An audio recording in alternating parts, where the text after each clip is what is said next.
name's Dave Adewumi. I'm a jazz trumpet player, and I have this new course on jazz lesson videos that is so exciting. We're going to be talking about technique. We're going to be talking about simple exercises to get you better at improvisation. We're going to be talking about Miles Davis and Louis Armstrong. We're going to be analyzing some of their solos. And we're going to also talk about different techniques that we can use to get our playing to the next level. We're going to do some lip slurs. Now, a lip slur is when we change notes on the trumpet, but we keep the same valve combination. So I like to go into lip slurs first with the bends. So we'll do our bending exercise, and we're going to do G, going to C, back down to G, down to low C, then up to G.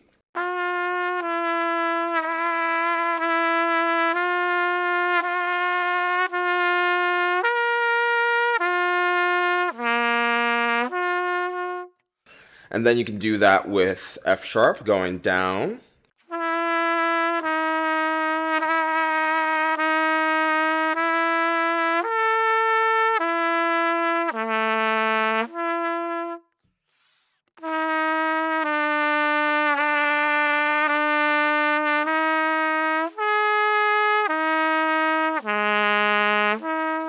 So it's just all linear. Do.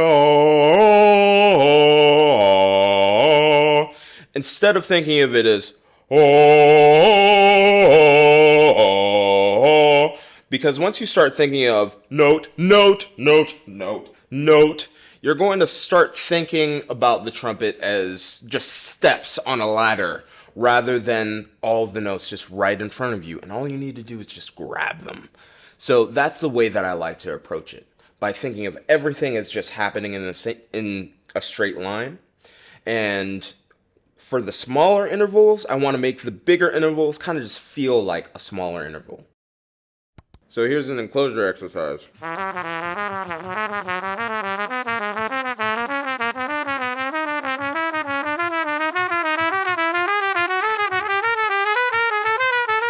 So I just do that sometimes as a warm-up or just a way to just get fluent with feeling the enclosures on every note, because a lot of lines that you might play have like, you know, things like that. You can do it throughout the range of your instrument. Just so you can feel fluent, but also have some language that you can use. Another thing that you can do, and this is something that I really like to do, I think of like the Clark Technical Studies, the second study. You can do it in major, you can do it in minor. So I'm doing it in major, kind of sounds like this. So you can take that shape and you can practice your pentatonic scale. You can do an altered pentatonic. I love playing an altered pentatonic scale on these exercises. We'll do our E flat altered pentatonic, which is E flat, F, G, B flat, and B. And we can use that and use that shape throughout the pentatonic scale. So you can do that starting on, I like to start on the flat 6. So it might sound like this. And also the chord that I'm thinking about is like our G7 altered.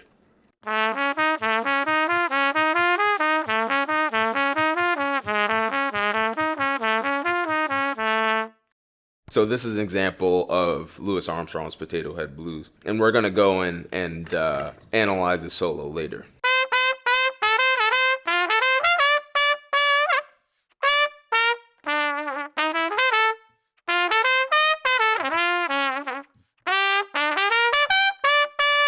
Okay, so that's Louis Armstrong on Potato Head Blues. How about we listen to Louis Armstrong on Potato Head Blues and see what we can glean from what he played.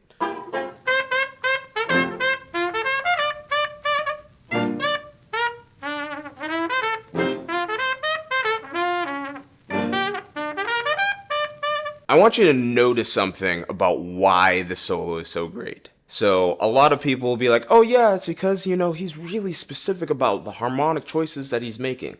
I first want you to notice the rhythms. I'm just going to play the solo just by clapping along.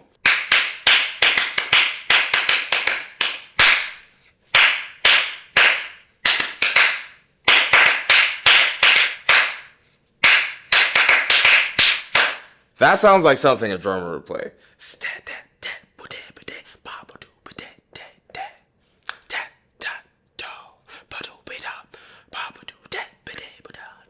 Like, that is something that's modern. That's something that existed then, but that's something that you can use now. So that's the first thing that I want you to notice with every solo. Now, when we talk about how to analyze a solo, I think it's better to come from a standpoint of rhythm and phrasing first. Then we deal with things like harmony and melody. Because we have to remember first that jazz is a rhythmic language. And when we learn this language, we need to understand what's happening rhythmically first before we understand anything else. Now, the next thing is, now that we're dealing with rhythm, how is this soloing playing the time? That sounds super abstract. Now, there are 3 ways that a musician can play. And it's more of a spectrum, but generally it's 3 ways. They're either playing on top of the beat, which means that they're a tiny bit ahead. They're either playing in the center of the beat, which is kind of just like right with the rhythm section, or they're playing a little bit behind. So that can create an effect for the listener. So Louis Armstrong is somebody that plays a little bit more to the center and slightly on top. And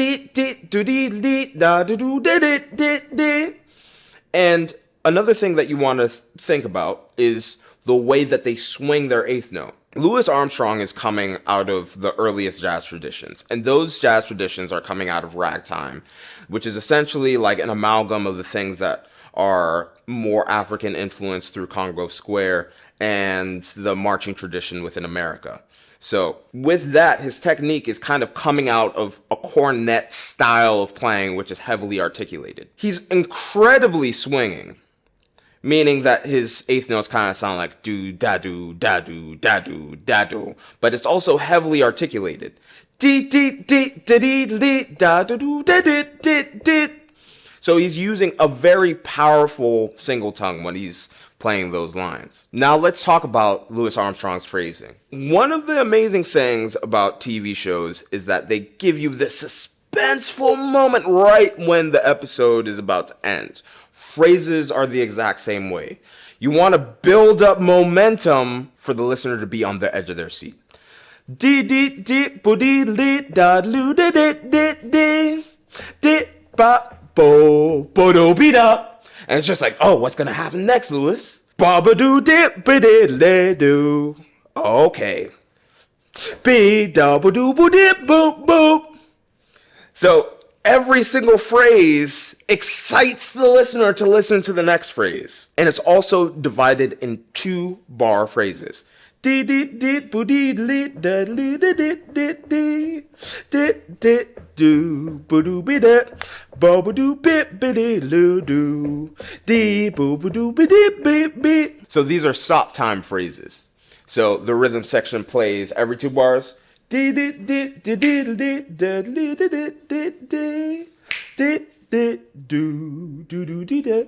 So Louis Armstrong is playing around the band, and occasionally he'll play through the phrase, and that happens later on in the solo. You want your solos to have that same momentum. It's like being a good conversationalist. You ask a question, you respond, but you ask another question, just to keep the conversation going. That's what good phrasing is, but you're having a conversation with yourself. That's the question. What's the answer? Deep ba bo bodo be da. Deep ba bo is the response. Bodo be da is another question that leads to the next phrase. So that's kind of just my ideas around phrasing. What's the thing that every trumpet player wants more of? Range. So one way that we can develop this isn't by mashing out a bunch of high C's as loud as we can. One exercise that I actually got from John Faddis is a triad exercise that you can use to develop your range. So You just go through major triads, going up in half steps, and you play them as quietly as you can. And when you get to your highest note, just very quietly hold it out as a long tone.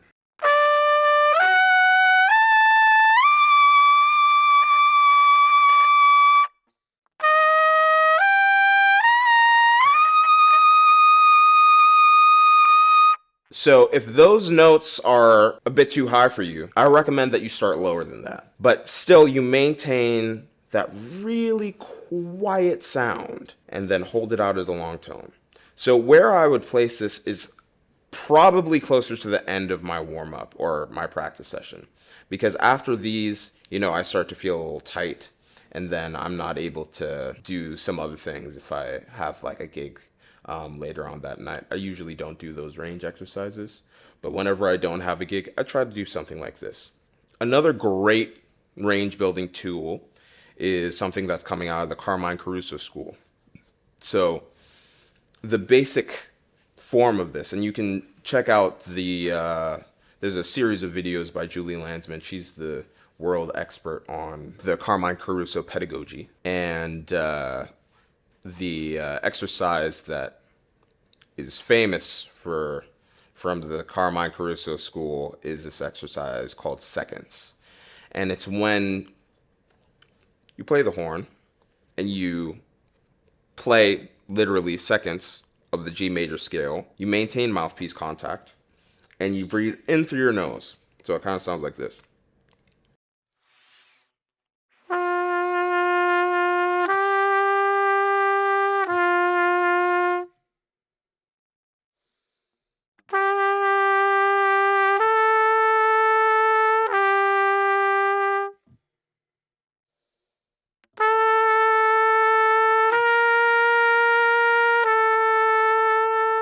So one thing that you can't see that's very important is I'm tapping my foot on the downbeats. Da, da. I'm inhaling through my nose as I tap my foot and I inhale through my nose. I don't necessarily keep the corners firm, but I maintain mouthpiece contact and I do not breathe through my mouth. I do not breathe through my mouth. I'm always breathing through the nose because we want to almost connect our range from bottom to top. And that provides a lot of great muscle memory for us when we play our instrument. Okay, so we delved into a lot already, but if you really want to delve in deeper and get into these concepts a little bit more, just click the link below. There's a lot of great material in my course. I hope you guys check it out. Thanks so much for watching. I hope you enjoyed.